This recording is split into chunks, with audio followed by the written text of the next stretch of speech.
Movie में आप लोग देखेंगे कि एक नोएल नाम की लड़की का जब रेप होता है तो वो इसका बदला कैसे लेती है। मूवी स्टार्ट होती है और हम यहाँ नोएल नाम की एक आर्ट स्टूडेंट को देखते हैं। नोएल अपने एकेडमी के स्टूडेंट्स के साथ में मिलकर एक न्यूड लेडी की पेंटिंग बना रही होती है। यहीं पर एक ल्यूक नाम का लड़का होता है जिसका आर्ट वर्क काफी अच्छा था। नोएल उसे देख के काफी इम्प्रेस होती है। इसी एकेडमी में नोएल की नेबर रूममेट स्काई भी यहीं स्टडी करती है। रात हो जाने पर नोएल जब अपने कमरे में पेंटिंग कर रही होती है तो इसी दौरान नोएल खिड़की से देखती है कि स्काई अपने बॉयफ्रेंड के साथ है। नोएल को भी एक पार्टनर की जरूरत है क्योंकि उसने अभी तक कोई बॉयफ्रेंड नहीं बनाया। अब अगले दिन नोएल जब कॉलेज के बाहर कुछ ड्रॉ कर रही होती है तो इसी दौरान ल्यूक उसे कुछ ड्रॉ करता हुआ देख के उसके पास में आता है। ल्यूक उसके आर्ट वर्क को देखता है जो वो उसे काफी पसंद आते हैं। ल्यूक और नोएल के बीच में यहाँ कुछ बातें होती हैं जिसके बाद में ल्यूक नोएल को रात में उसके घर में होने वाली पार्टी में इनवाइट करता है। नोएल को ल्यूक पर क्रश था इसीलिए वो उसका इनविटेशन एक्सेप्ट कर लेती है। शाम हो जाने पर नोएल पार्टी में जाने के लिए तैयार हो रही होती है। स्काई इसी दौरान उससे आके पूछती है कि इतना तैयार हो गए क्या वो किसी डेट पर जा रही है। नोएल बताती है कि उसका क्लासमेट है जिसने उसे पार्टी में इनवाइट किया है। नोएल जल्द ही पार्टी में पहुंच जाती है। पार्टी में यहाँ पर कई सारे लोग आए थे।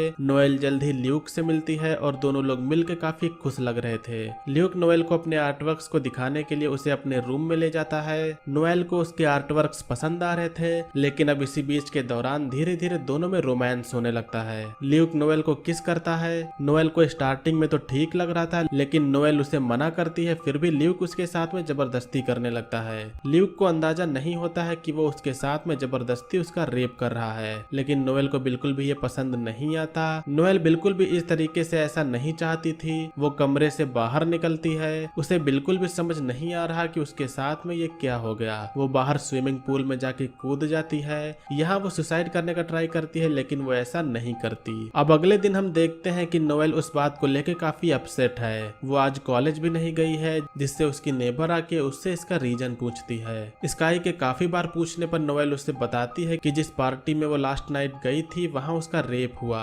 स्काई ये सुन के हैरान होती है और फिर नोएल कहती है कि वो इसकी कंप्लेन कॉलेज में करेगी। स्काई लेकिन उसे रोकते हुए ऐसा न करने को कहती है। वो कहती है कि ऐसा एक सेम लड़की के साथ में हुआ था जिसके बाद में उसने कॉलेज में इन्फॉर्म किया लेकिन उसकी बातों पर कोई खास एक्शन नहीं लिया गया। अब इसके अगले दिन नोएल क्लास के लिए जाती है। नोएल इसे बुलाने का ट्राई कर रही थी लेकिन ल्यूक जब क्लास में आता है तो नोएल का माइंड फिर से डिस्टर्ब हो जाता है जिससे वो यहाँ से निकलकर कॉलेज के साइकेट्रिस्ट के पास में जाके उसे सब कुछ बताने के लिए चली जाती है। नोएल उसे पूरी सच्चाई बताती है लेकिन वो लेडी कुछ ऐसी बातें नोएल से पूछ रही थी जिससे लग रहा था कि नोएल की यहाँ पर कोई भी हेल्प नहीं हो पाएगी। नोएल अब दुखी होकर वहाँ से निकल जाती है और इसी दौरान उसे फिर से ल्यूक का मैसेज आता है जिसमें वो उसे अपने घर बुला रहा था। नोएल ल्यूक के घर जाती है। यहाँ पर तो ल्यूक को देख के बिल्कुल भी नहीं लग रहा है कि उसने जो किया है उसे इसका अंदाजा भी है। नोएल काफी वियर्ड नजरों से उसे देखते हुए ल्यूक से उसे सॉरी बोलने को कहती है। ल्यूक को कोई भी आइडिया नहीं है कि वो किस बात के लिए सॉरी चाहती है। जिसके बाद में नोएल बताती है कि तुमने मेरा रेप किया। ल्यूक इस पर हंसता है और वो कहता है कि क्या बकवास है, तुम भी तो ऐसा ही चाहती थी।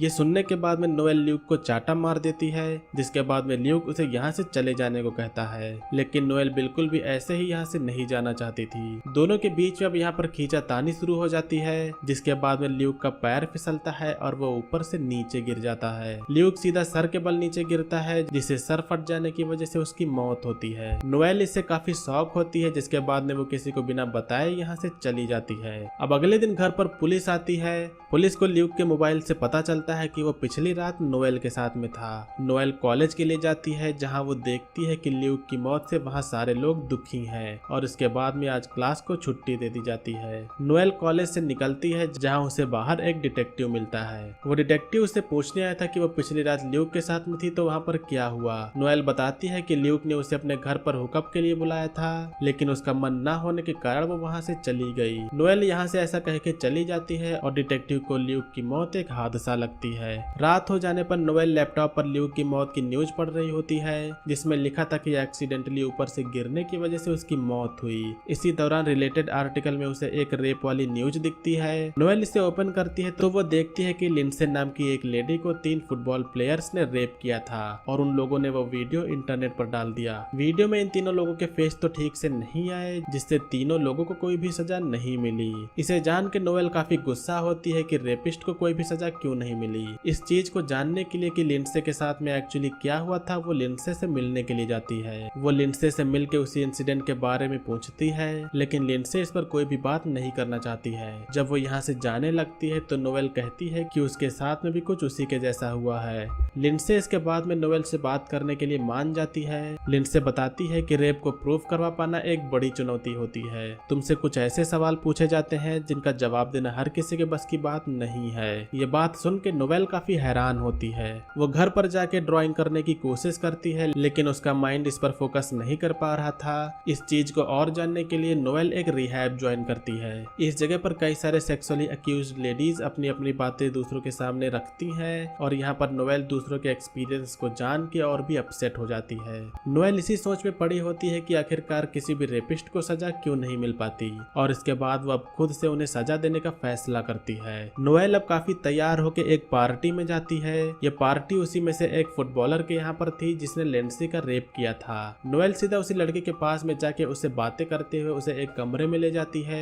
कमरे में आने के बाद में नोएल उसे सेड्यूस करने लगती है, और रोमांस के दौरान वो उसे कोई ड्रग दे देती है, जिससे कुछ ही समय में उस शख्स की मौत होती है। नोएल यहाँ से निकल जाती है, और उसे मारने के बाद में नोएल का मन काफी हल्का हो जाता है। वो अपनी पेंटिंग पूरी करती है जिसमें उसके थॉट्स काफी अच्छे आ रहे थे, और पेंटिंग भी उससे अब काफी अच्छी बन के तैयार होती है। ये पेंटिंग इतनी अच्छी बनी होती है जहाँ अकेडमी में कई सारे लोग इसकी तारीफ भी करते हैं। इस तरफ पुलिस उस शख्स के घर पर जाती है जहाँ पर वो मरा हुआ था। यहाँ पर पुलिस को लगता है कि ड्रग के ओवरडोज से उसकी मौत हो गई।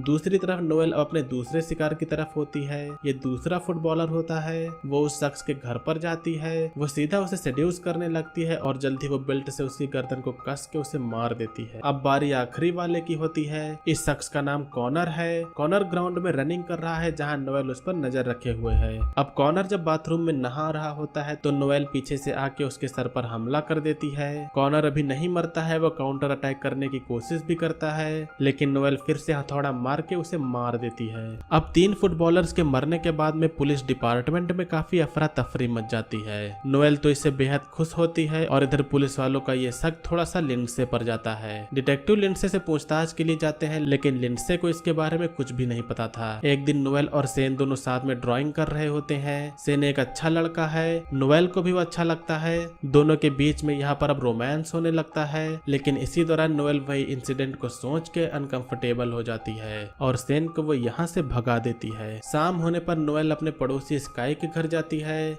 स्काई यहाँ पर कुछ वियर्ड बर्ताव कर रही थी। वो सुसाइड करने की भी कोशिश कर रही थी, जिसके बाद नोएल उसे संभालते हुए उससे इसका रीजन पूछती है। अब यहाँ पता चलता है कि स्काई का कई सालों पहले रेप हुआ था। रेप अक्यूज्ड को इसके लिए कोई भी सजा नहीं मिली। स्काई ये सब भुलाकर अपने आप को मूव ऑन कर रही थी, लेकिन कभी कभी ये सब याद करके वो अपने आप को संभाल नहीं पाती है। नोएल को ये पता चलने के बाद में उसे काफी गुस्सा आता है। नोएल अब इस बात का पता लगाने की आखिरकार वो शख्स कौन है, वो कॉलेज के क्राइम रिपोर्ट्स में इसका पता लगाने जाती है। नोएल चुपके से वहाँ से स्काई की रिपोर्ट निकाल लेती है, और घर जाकर उस शख्स के बारे में पता लगाती है। ये शख्स जिसका नाम कैल्विन है। जब वो अपने घर का डोर खोलता है तो उसे यहाँ पर एक लेडी दिखती है। नोएल उसे कहती है कि उसके कार का टायर पंक्चर हो गया है और उसे टायर चेंज करना नहीं आता। वो उससे हेल्प मांगती है, और कैल्विन भी उसकी हेल्प करने के लिए चला जाता है। कैल्विन कार के पास में जाके ट्रंक खोलता है, और उतने में ही नोएल उसके सर पर हथौड़ा मार के उसे ट्रंक में कैद कर लेती है। नोएल उसे किडनैप करके अपने कॉलेज में ले जाती है। नोएल उसे लाके वॉलीबॉल ग्राउंड में बांध के टॉर्चर करने लगती है। कॉलेज के बाहर यहाँ पर कुछ पुलिस वाले पेट्रोलिंग पर घूम रहे थे, जहाँ उन्हें इसी दौरान खून के कुछ स्पॉट्स दिखते हैं। अब यहाँ पर और भी पुलिस वालों को बुलाया जाता है। नोएल इधर कैल्विन को टॉर्चर करते हुए उसे ये सब कुछ पूछ रही होती है। कैल्विन कहता है कि उसे उसकी करतूत के लिए अफसोस है, और अब वो बदल गया है। लेकिन इतने में अब यहाँ पुलिस आ जाती है, जिसके बाद में नोएल जल्दी से कैल्विन के गले पर हमला करके यहाँ से भाग जाती है। नोएल जल्दी से भागते हुए सीधा अपने घर जाती है। उसे यहाँ स्काई मिलती है, जो वो उससे पूछती है कि उसे क्या हुआ। वो उस पर ब्लड के स्पॉट को देखती है तो नोएल बताती है कि ये पेंट लगा हुआ है। नोएल अंदर जाके अपने कपड़े उतार देती है, और फिर वो रोने लगती है। अगले दिन डिटेक्टिव नोएल के घर के बाहर आया होता है, लेकिन वो नोएल के लिए नहीं बल्कि स्काई के लिए यहाँ पर आता है। वो स्काई से मिलकर कैल्विन के बारे में पूछता है, लेकिन स्काई इसके बारे में कोई भी बात नहीं करना चाहती थी। स्काई यहाँ से जाने लगती है, और उसके जाते हुए डिटेक्टिव कहता है कि कैल्विन पर हमला हुआ और वो आईसीयू में है। स्काई अब जल्दी से घर पर आके नोएल के रूम में जाती है, क्योंकि उसे शक था कि शायद उसी ने ये किया है। स्काई नोएल के पिछले रात के कपड़े कपड़े देखती है जहाँ उस पर ब्लड लगा हुआ था और उसी में उसे उसकी फोटो भी मिलती है। अब जब रात में नोएल आती है तो स्काई उसे पूछती है कि ये फोटो कहाँ मिली। वो ये भी पूछती है कि पिछली रात में तुम कहाँ थी, जिसके बाद में नोएल कहती है कि उसने तुम्हें काफी हर्ट किया फिर भी उसे कोई भी सजा नहीं मिली थी। स्काई कहती है कि तुम्हें ये सब नहीं करना चाहिए था। स्काई ये सब भुला रही थी लेकिन नोएल के ऐसा करने पर वो फिर से इन सब मामलों में पड़ गई है जहाँ पुलिस उससे पूछताछ करेगी। स्काई ये भी कहती है कि कैल्विन आईसीयू में है और वो जल्दी ठीक हो जाएगा। नोएल फिर इसके बाद में कहती है कि वो पुलिस को सब कुछ बता देगी जिससे वो तुम्हें फॉलो नहीं करेंगे। अब अगला दिन होता है। नोएल स्काई के कमरे में जाती है। नोएल देखती है कि स्काई ने सुसाइड कर लिया। यहाँ पर एक नोट भी था जिसमें लिखा था कि कैंपस में जितने भी मर्डर हुए हैं वो उसी ने किए हैं। स्काई यहाँ पर नोएल को बचाने की कोशिश कर रही थी लेकिन नोएल इस नोट को छिपा लेती है क्योंकि वो बिल्कुल भी स्काई की इमेज को खराब नहीं करवाना चाहती थी। डिटेक्टिव नोएल से पूछताछ करते हैं जहाँ नोएल कहती है कि स्काई अपने नाइटमेयर्स को बर्दाश्त नहीं कर पाई। अब आज के दिन नोएल का ग्रेजुएशन है। इधर कैल्विन को भी होश आ गया और उसने नोएल के बारे में सब कुछ बता दिया। कुछ ही देर में पुलिस आ जाती है और नोएल अपने आप को सरेंडर कर देती है, जिसके बाद में अब यहीं पर मूवी का एंड होता है। तो यहाँ पर नोएल का एम उन अक्यूज्ड लोगों को मारना था जिनको पुलिस सजा नहीं दे पाई। आपको क्या लगता है कि नोएल ने ये सब ठीक किया या फिर उसे कानून को हाथ में न लेते हुए ऐसा नहीं करना चाहिए था? तो ये थी 2017 की एक थ्रिलर मूवी का एक्सप्लेनेशन। मूवी का नेम है MFA। उम्मीद करता हूँ कि आप लोग ने मूवी के एक्सप्लेनेशन को एंजॉय किया होगा। मूवी का एक्सप्लेनेशन अगर आपको पसंद है तो वीडियो को लाइक करिएगा। चैनल पर अगर आप लोग नए हो तो सब्सक्राइब करिएगा। आज की वीडियो के लिए बस इतना ही, मिलेंगे अगली वीडियो में। तब तक के लिए बाय। जय हिंद, वंदे मातरम।